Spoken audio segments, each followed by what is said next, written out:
Paper Mario. That's a name I haven't heard in a long time. A name that once gave me joy now spirals me into depression. But why? Why is it that this name, its reputation was ruined? Oh, fuck! That's why! Huh. I almost forgot about that. You piece of shit! Paper Mario! What happened? You used to be so good that you got addicted to the stickers! What was once a great series with great writing and storylines has now devolved into straight shit. You can even see this just in the box art alone, how it goes from a unique RPG Mario game to generic Mario game number 20. But where is all this frustrating coming from? Surely I could just be overreacting and being a little stupid boy about it, but to understand why I'm so mad about all of this, you gotta understand what makes the series so great to begin with. Imagine being a little boy playing games and you're like, I don't want this normal ass Mario, I want something more spicy. So you go to the store and on the shelf you see it, The Heavens Descents, Paper Mario. And you're like, yeah, that sounds cool. So you go home, you play it, and you see that yes, it's indeed different, but familiar. Like the Mario RPG before it, Paper Mario combines the normals of a Mario game and the normals of an RPG, so it creates this new experience without really messing up what the old stuff was. You see, you gotta jump around to reach places, but you can also jump on enemies to deal damage. It was nuts! The story also involves some more mystical stuff, something having to do with 7 Star Boys, but in the end, your ass was still out to stop Bowser because that motherfucker stole Peach, and goddammit, I'm sick of it. What makes this all great is that it's simply fun, and on top of that, Mario gets some peeps coming along for the ride, offering some really cool character designs and personalities. It's one of those games that's nice to return to every once in a while, and for people wanting to get into the RPG scene, it's a nice starter for them. But in the realm of Paper Mario, this just started the series. Things wouldn't ramp up until an old door needed to be opened. It's 1,000 Year Door. I don't know why I phrased it like that.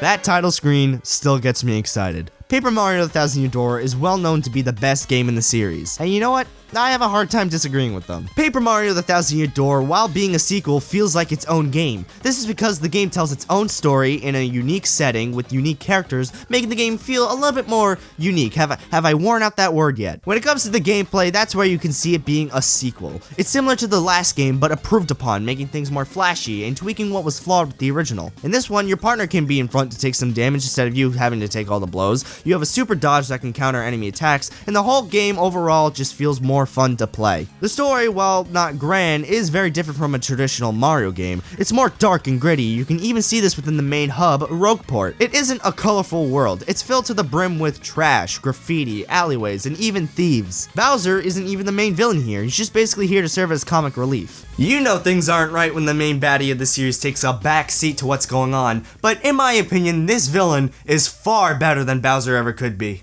Every time the character is on Grotus, it's never really light. It really emphasizes the fact that, yeah, it's different from what you're used to. He doesn't kidnap Peach to marry her, he uses her to conjure up a 1,000-year-old demon that fucking kills the crowd, oh god! When speaking about or to this villain, things get darker, and the game does this gradually. Your first chapter takes place in the Sunshine world with almost a fairy tale-like plot, but the last one is beyond the 1,000-year door, and generally looks darker in its palette. This game also tends to go for more emotional scenes, some landing all too well, even enough to shed a tear, and others are just laughable. I mean, it's still a Mario game, but it amazes me how they got me to care about this thing, and equally not care about this thing. I didn't even mention how great the partners are. Each one has more of a personality than any of the ones that were in the first game. And their abilities outside of battle are used way more than you would think and are spread out nicely throughout the world. I can continue all day, but to sum it up, Paper Mario: The 1,000 Year Door is like the edgy younger brother to the older, more colorful Paper Mario. Analogy, but not as weird and disgusting as the next game in the series. One that had so much promise and could have taken some creative ideas and taken the series a step forward.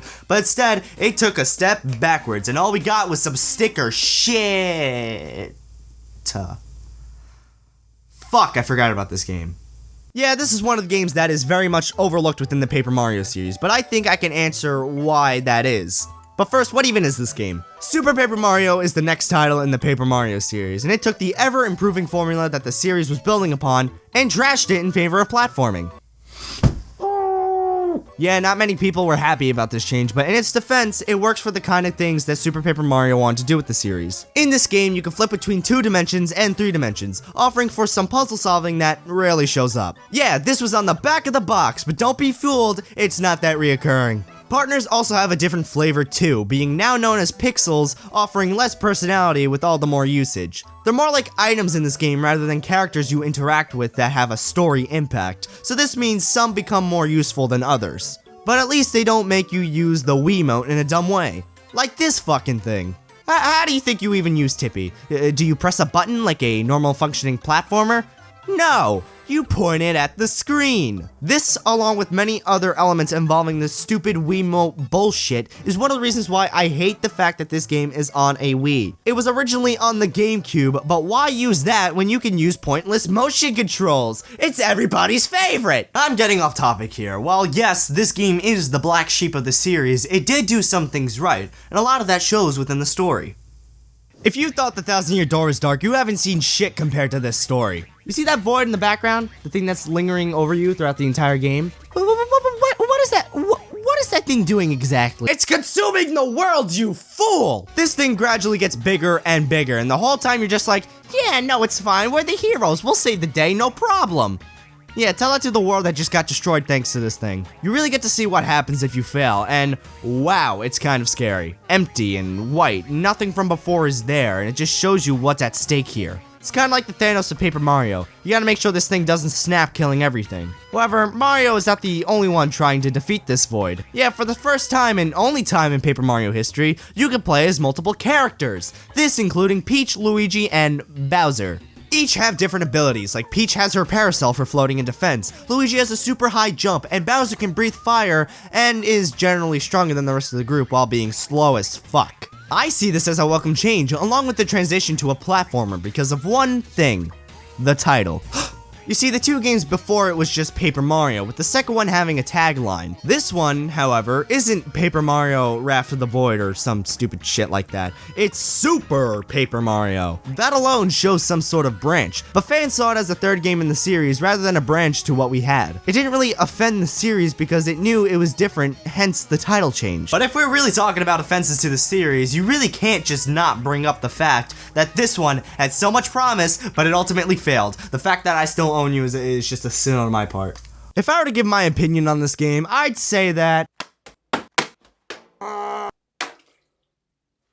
Yeah, I hate this game. I mean, on its own, it's alright, but that's really the problem here. Paper Mario games on their own are still good games, but this one suffers from blindness that makes it ultimately weak. It changes up the formula by dumbing it down and removing any partner system of the past. It all does this while keeping the old name scheming, and that is borderline offensive in my opinion. To say this is similar to this is just gross and not true. What's also gross is that we're back to the basic plot of Bowser kidnapping Peach, and while I appreciate the no dialogue opening, I do not appreciate the fact that they muted Bowser. This is bullshit! Bowser was one of the greatest things about this series. He was the pure comedic relief in the bigger, darker stories. He really shined through and was written well along with the rest of the game. In Sticker Star, Bowser isn't written at all, and the rest of the game suffers from bad, mediocre writing. The other problem is that the game offers a turn-based battle system in a world that's laid out to be more for quick progression. Levels would be way shorter if you didn't have to fight constant enemies, but here's the kicker: you don't have to fight the enemies, because they don't give you experience for leveling up. Who thought that was a good idea? It offers very minimal challenge, and I get to save my stickers for a boss fight. Oh yeah, the stickers. The thing that's the main selling point of the game, but ultimately becomes forgettable. While yeah, they are shoved into your face, I never think about the stickers in this game because they didn't need to be here. You find them through the world, either on walls or through battles, and you get to use them within battle for attacking, but get this! They're your only means of attacking. If you run out of stickers, you can't attack. You have various different versions of the same sticker for different attacks, and there are a variety of different stickers for attacking and even defending. But with all this, it somehow feels less expansive than older battle mechanics. It's probably because these don't offer the same flashiness of older games, and once you use a sticker, it's gone. You can't really use it again unless you find one of the same type. It just makes the whole thing not satisfying and feel as if there's no challenge. I think you get it. Sticker Star is just bad, and Nintendo had their chance to fix their mistake. They could have made it so everyone forgotten about the stickers. But unfortunately, they used the same basic formula, and all we got was this game, but in HD. God fucking damn it, Nintendo. I also hate this game. It made me believe that the formula that Sticker Star introduced had some promise, but basically just did the same thing as Sticker Star. If there's anything nice I can say about this game before ripping it apart, I will say the art style is great. I love how they embrace the paper aesthetics, having the world be cardboard and the people be, you know, paper. I honestly wouldn't mind seeing older games remade to look like this. The writing is slightly better than Sticker Star, having moments that are humorous, and Bowser actually does get to say some things here. But now, what I hate about the game. This fucking battle system. But what's so bad about it? You know, it can't possibly be any worse than Sticker Stars. Well, no, it can't, because it's literally the same exact thing. But wait, you're dealing with cards you need to paint, not stickers. Oh, so okay, I guess that means it's fundamentally different, because we're tapping on the gamepad instead of the bottom DS screen. I guess that means we can ignore the fact that literally everything else about it is the same. Oh yeah, wait, hold on, what happens in this plot again? Oh, Bowser kidnaps Peach. But this time, Bowser's black. How cool and original! I hate how the game in the beginning sets up the fact that it could be a bigger threat, seeing as the opening cutscene was made very similarly to a horror movie. But when it's just Bowser, the actual goofball of the series, I just clock out because I know it's not going to even be a serious threat. Like, why even make a complex original villain when you could just fucking use Bowser? I mean, it saves time and money, goddammit. I understand that many people do like some aspects of Color Splash, and I don't really hate them for it. They can like whatever they want to like. But to me, this game is just a Sticker Star sequel, and while it does do things better doesn't always equal good. But yeah, with that, we're not seeing any new information on any new or re-releasing Paper Mario games, so I think it's safe to say that this series has officially died. That's sad to say, but it also begs the question of what happened to this series that really made it dead in the first place. While you can point fingers at one terrible game, I think it was more of a lack of focus that Nintendo had with the series. The team behind Sticker Star was told not to make any original characters for the game. This made it so there was no character development of any kind like in Thousand Year Door, no original villain like the games before it, and on top of that, there was no partner system that the series stuck with even while branching into new ideas. It looks as if they didn't see the backlash of Sticker Star, so when creating a new game for the HD market, they followed up with a formula that was basically the same as the game prior. And I get it, some people do like Color Splash, and while I can say that on its own, Color Splash is a fine game, it was coming from a series that had a well-established formula that no one really complained about. It's a sad world we live in where a new Paper Mario game might not be the reality. Maybe it's for the best, but I would like to see a return to the Paper Mario series, maybe something that the old games did, or even something that Super Paper Mario did. But with that, there's something I have to tend to.